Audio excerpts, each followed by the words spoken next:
Salute करता हूं मैं उड़ीसा को। क्या दिया है उड़ीसा ने इस देश को, क्या है उड़ीसा, इस वीडियो में बहुत डिटेल में रिसर्च करके बताई है। हर एक बात ध्यान से देखना, और अगर आप सच्चे, मैं कह रहा हूं उड़िया ही नहीं भारतीय भी हो ना, तो उसको जरूर लोगों तक पहुंचाना, क्योंकि मैं कहता हूं उड़ीसा सबसे ज्यादा अंडररेटेड स्टेट है भारत का। इसकी हिस्ट्री ले लो, प्रेजेंट ले लो या फ्यूचर ले लो, इतना पोटेंशियल भरा हुआ है ना उड़ीसा में कि अगर समझ में आ जाए तो ना देश का कोई इंसान, ना कभी उड़िया अपने आप को एक गरीब राज्य समझेगा, कोई हिम्मत भी नहीं करेगा। इस वीडियो को आखिरी तक देखना, बहुत सारे पॉइंट दूंगा, और आखिरी तक देखा तो मुझसे बात करने का एक मौका भी दूंगा फ्री ऑफ कॉस्ट, आपके बिजनेस या करियर से रिलेटेड। क्या है ये उड़ीसा? मैं कह रहा हूं उड़ीसा अगर अपने आप में एक देश होता ना, तो दुनिया की तीसरी सबसे बड़ी जीडीपी की ग्रोथ रेट होती इस देश की। क्योंकि बात समझना, भारत का सबसे ज्यादा बड़ा प्रोड्यूसर स्टील का, स्टेनलेस स्टील का, एल्यूमिनियम का उड़ीसा है। भारत का आधे से भी ज्यादा मिनरल्स का एक्सपोर्ट उड़ीसा से ही तो होता है, $243 billion per year. India $10 billion का आयरन एक्सपोर्ट करता है, और पता है अगेन 50 से ज्यादा % का आयरन कहां से आता है? उड़ीसा से।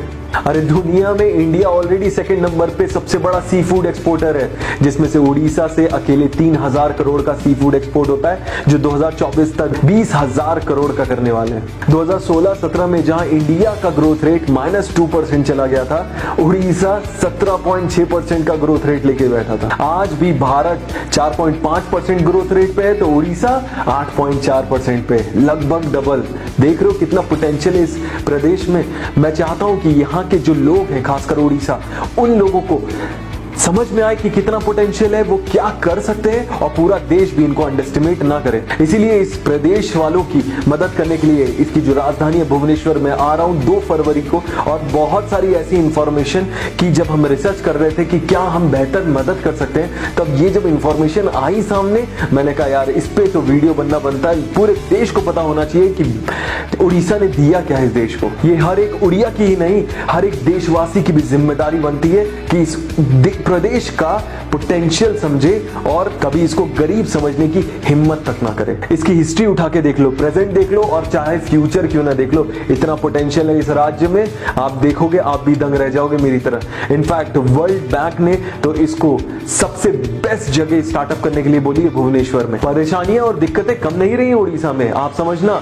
इस वीडियो को एटलीस्ट इंस्पिरेशन की तरह यूज करना, जो इंफॉर्मेशन मैं देने वाला हूं। 1900 सदी से 1900 से आज तक अगर बात करें तो 118 से ज्यादा साइक्लोन आ चुके हैं उड़ीसा में। एक साइक्लोन काफी होता है किसी प्रदेश को बर्बाद तबाह करने के लिए। 2013 में तो मोस्ट बैकवर्ड का टाइटल तक दे दिया गया था। यही नहीं, उड़ीसा का एक भी डिस्ट्रिक्ट टॉप 100 डेवलप्ड डिस्ट्रिक्ट में नहीं आता था। बट इतने सारे चैलेंजेस के बाद भी आज कितनी तेजी से ग्रो कर रहा है, इसको देख लो। इन्वेस्टर्स भी अट्रैक्ट हो रहे हैं, टीसीएस, इंफोसिस, विप्रो सब आ चुकी हैं उड़ीसा में। यही नहीं, जियो ने ये तक बोला है कि सबसे ज्यादा भारत में जो डेटा का यूजेज है वो उड़ीसा में। मतलब समझ रहे हो डेटा क्यों यूज हो रहा है?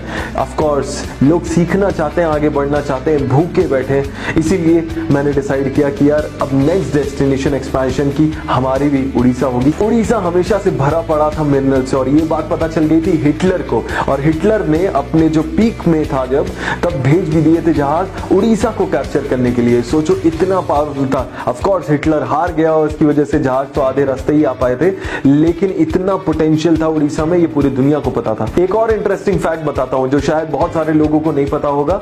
अलेक्जेंडर द ग्रेट नाम तो सुना ही होगा, सिकंदर महान यहां भारत में बोलते थे। चंद्रगुप्त मौर्य ने इंडिया में घुसने तक नहीं दिया था उसको।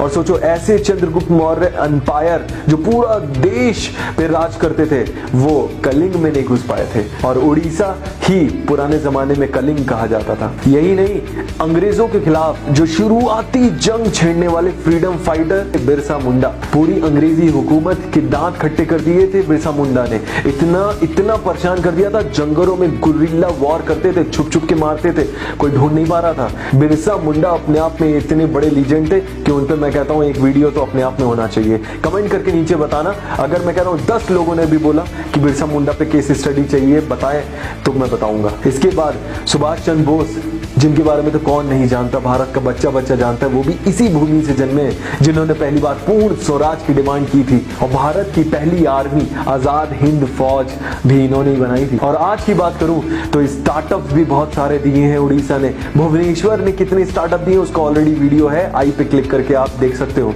साथ ही साथ एंटरटेनर्स भी इतने सारे दिए, जैसे कि सोनम मोहपात्रा, वो गाना सुना ना अंबर सरिया, वो भी इन्होंने ही गाया है। फेमस कॉमेडियन बिस्वा कल्याण रथ और टीवीएफ के राइटर विश्वपति सरकार, ये सारे के सारे उड़ीसा से हैं। आप समझ रहे हो कितना पोटेंशियल है इस प्रदेश में, और आप और हम जानते ही नहीं थे आज तक। जरूरत है अवेयरनेस की, जरूरत है समझने की, जरूरत है। इनफैक्ट इस समय चीपेस्ट लैंड ऑफर किए जा रहे हैं उड़ीसा में।